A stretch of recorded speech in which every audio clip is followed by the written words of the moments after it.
He is also a professor at the illustrious Spelman College. So without further ado, the next voice you will hear is Professor Raphael Gentry.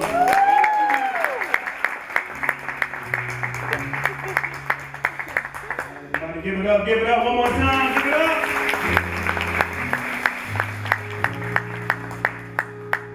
How's everybody doing today? Thank you for that wonderful introduction. I'm so happy to be here.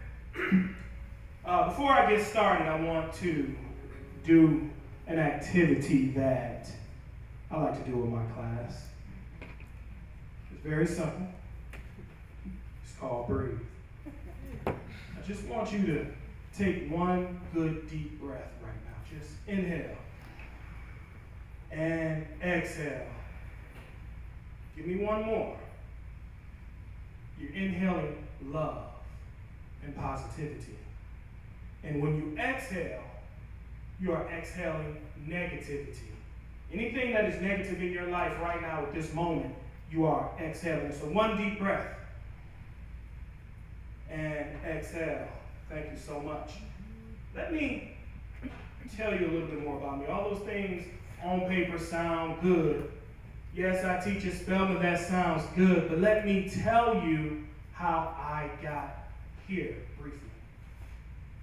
I'm from a place called Saginaw, Michigan. Anybody ever heard of it? Small place. I said one or two people. He's like, uh-oh, Saginaw. I see him shaking his head back there. Saginaw. You may know something about Saginaw. Saginaw is actually ranked in 2013, ranked at one of the highest among crime rate. It was actually ranked number 3 with cities with a population of 50,000 or more. Detroit and Oakland ranked higher than my city, Saginaw, Michigan. Now, when I grew up in Saginaw, I did what the in-crowd did. I followed. I was a follower. I'm not afraid to admit it.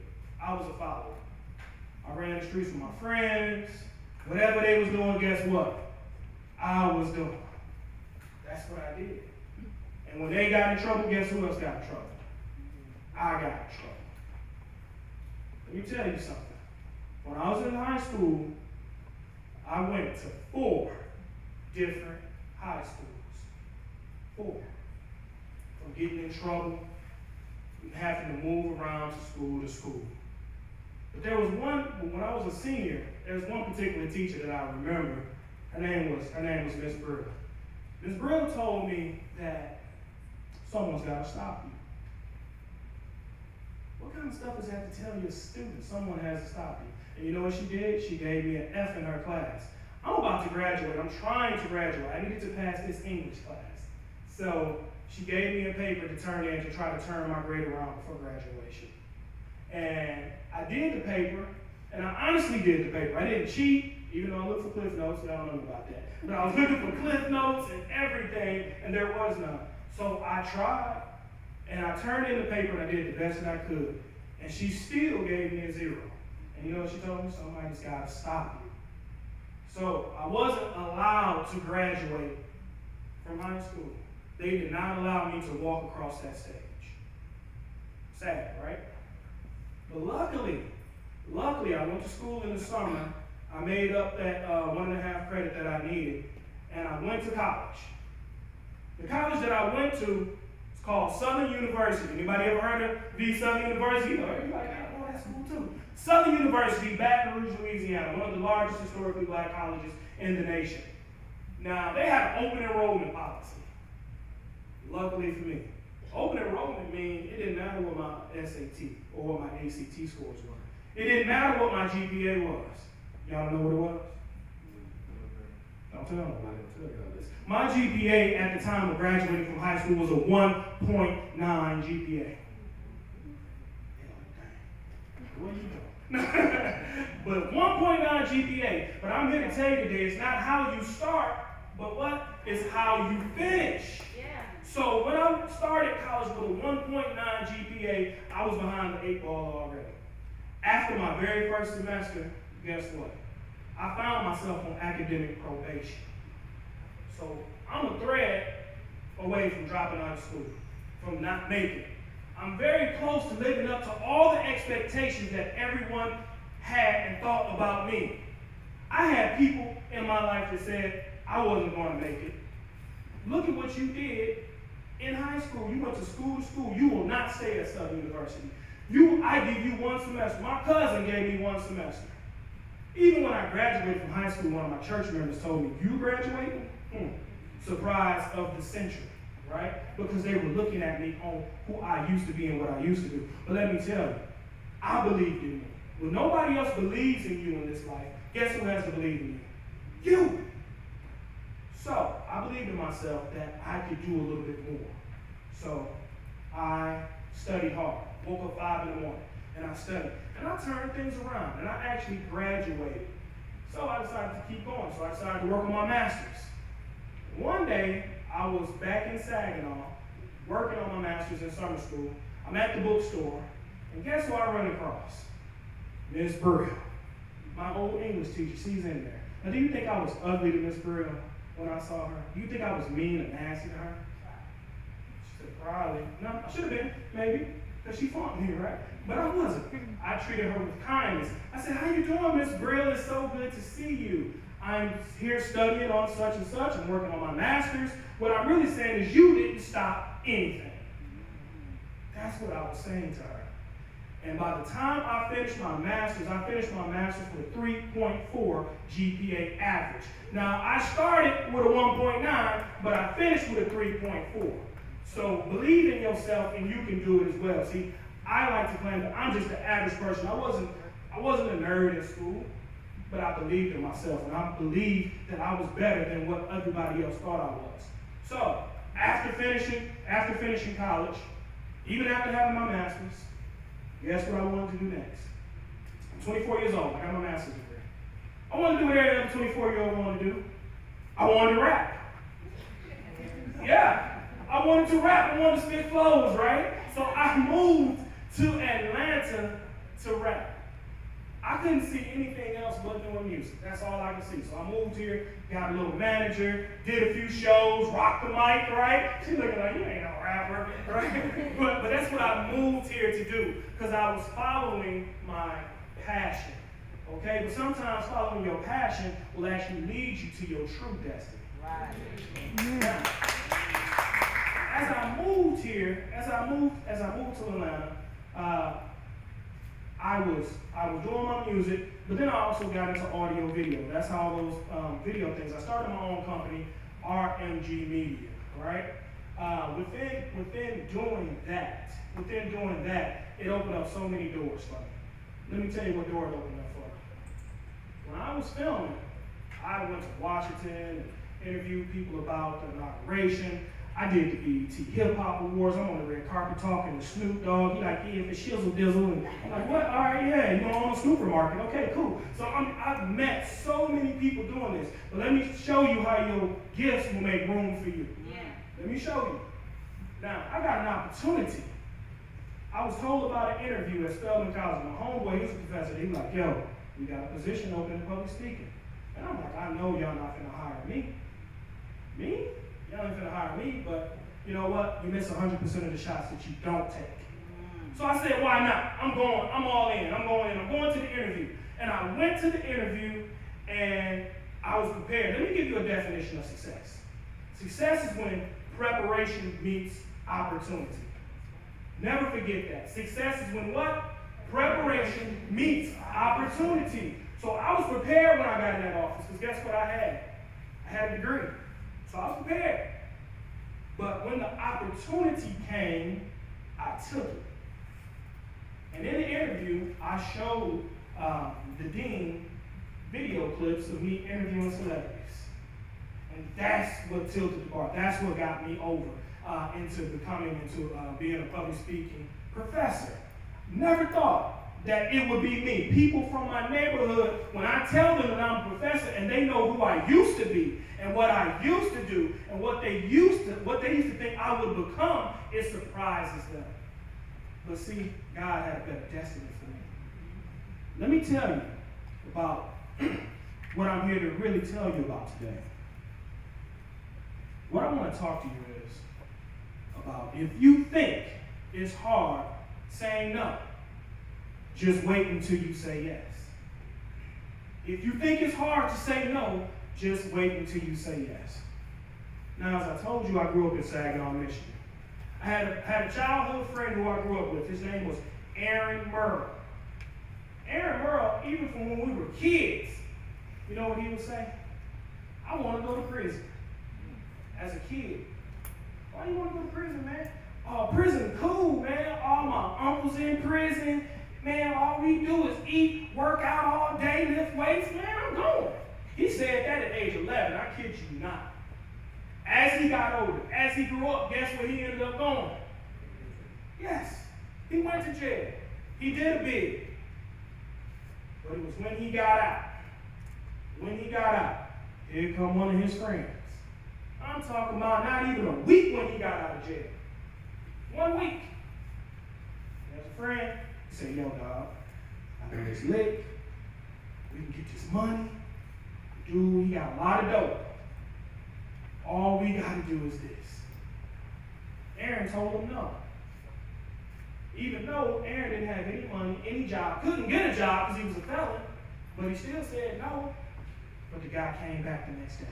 Yo, bro, I know you heard it. You got to get this money. Come on, we're about to miss our window of opportunity. The third time he approached Aaron about this, guess what he said? Couldn't take the peer pressure. He said, okay, yes, I'll do it. So this guy and Aaron broke into this guy's house. They hid in the house and waited for him to come home. During the process of this, the police actually pulled the guy over who was coming back to his house. The police found all the drugs in his car, obtained a search warrant. So instead of this guy coming home, guess who came to the house? The police. While they sitting up in there hiding in the closet.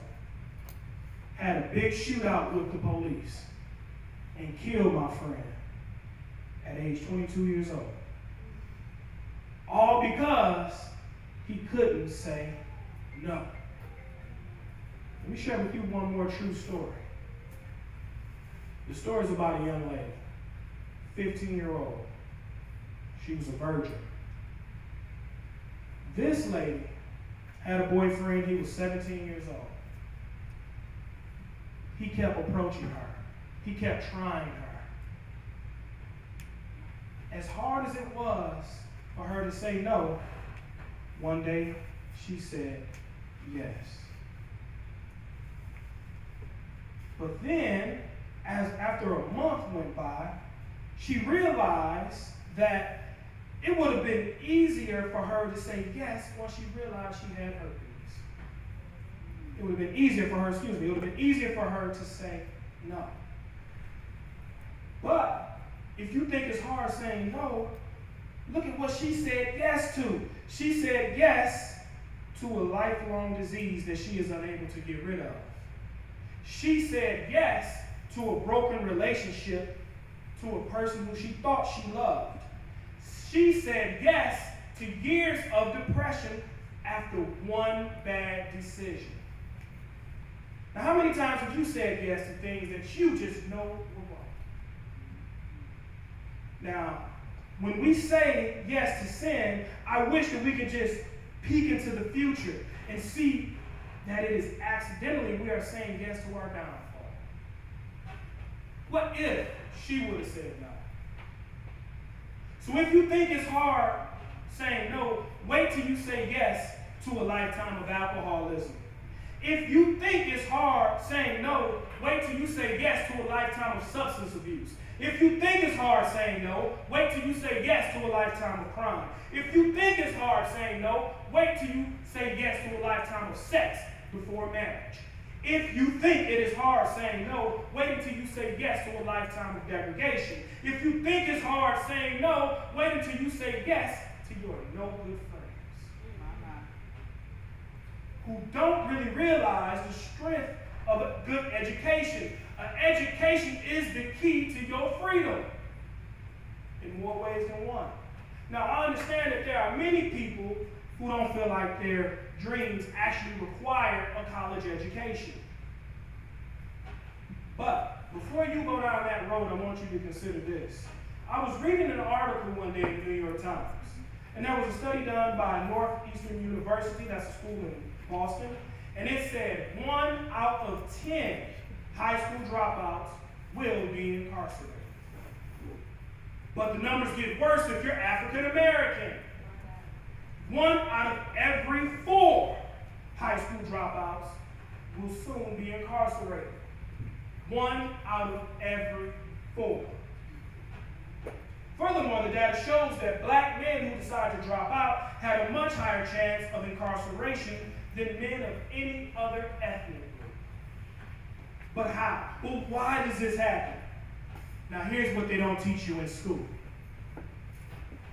There's a pipeline from the classroom to the courtroom. The powers that be, they know the numbers. They know that 1 in every 4 African American men who drop out will be incarcerated at least one time in their life. So they base the prison budget on 5th grade reading scores. Because they know that if you can't read well by the 5th grade, then it's more than likely that you will fall further and further and further till eventually you just drop out. Now, it is a fact that the United States of America spends more money building prisons than schools. Now, to them, it is advantageous for you not to get an education so that you can live a life behind bars in a $37 billion prison industry where you are the top commodity. So if you think it's hard saying no, wait till you say yes to that prison guard. But I'm not here to judge, I'm not here to condemn, because I know that we all make mistakes. I don't want you to put yourself in a prison of perfection. And I'm saying this because I lived through many of these mistakes. I understand that today's mistakes are tomorrow's corrections. But before you should correct yourself instead of the system. Don't let the system correct you, because then it is too late. Now, I don't know how to solve this problem, but Albert Einstein said you cannot solve a problem with the same thinking that was used to create it. Now, let's just shift gears for a minute. Let's talk about your potential, your untapped potential. There was a study done on fleas. Briefly, the scientists, they took some fleas and put them in a jar. Now, if you don't know anything about fleas, fleas have a vertical leap of 32 inches. Because, you know, fleas are very tiny. They, on a blade of grass, they have to jump up on the dog. 32 inches. So once they put the fleas in the lid, the fleas were jumping up, hitting their heads on top of the lid. After 3 days, guess what happened? The scientists came back in the room. They took the lid off the jar. What do you think happened? Anybody? Nobody knows? They couldn't jump out. Why? Why couldn't they jump out? In fact, the fleas will never jump higher than the level set by the lid. Their behavior is now set for the rest of their lives. They have been conditioned. When these fleas have offspring, their behavior will automatically mimic that of their parents, and they will never jump out the jar. Because they were conditioned, their conditioning was passed down from their parents. Not realizing that they were born with a vertical leap of 32 inches, they can easily jump to their freedom. You are similar to the flea. You have a vertical leap of 32 inches. You were born with it.